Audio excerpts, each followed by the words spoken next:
مشورہ مصادقے میں شریک تھے، یعنی مقابلے میں جج کی حیثیت سے پہلے جج حضرت مفتی فاتح چشتی صاحب بانی اساتذہ، دوسرے جج کی حیثیت سے شہر امروہہ کے بہترین شاعر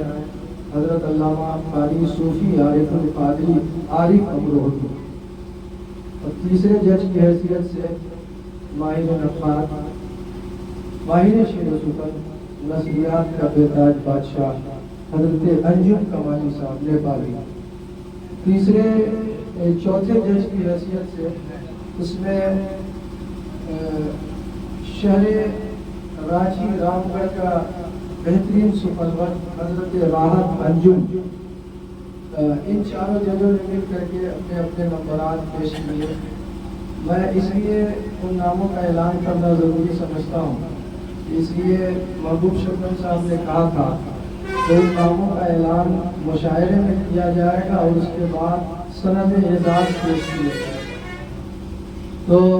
سند اعزاز یہ گمچے کی شکل میں جو ہے وہ پیش کر ہی دیا گیا، پھر اس کے علاوہ جو ہماری بس کی طرف سے ہے باضابطہ ان تک پہنچے گا سب لوگوں تک۔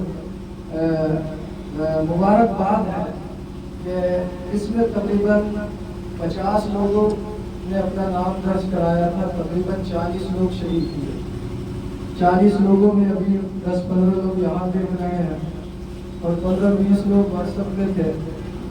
ان میں جو سب سے پہلا نمبر آیا تھا محترم امیر حمزہ نظامی کراچی سے، جھارکھنڈ سے، اور دوسرا نمبر جس شاعر کا آیا تھا وہ محترم عاطف چشتی۔ محبت سے بولے سبحان اللہ۔ محترم عاطف چشتی، میں محبوب صاحب سے گزارش کروں گا ایک معنی میری طرف سے پیش کریں انہیں، اور جلد از جلد بزم اردو اساتذہ کی طرف سے سند اعزاز پہنچے گا۔ تیسرا نام پڑوسی ملک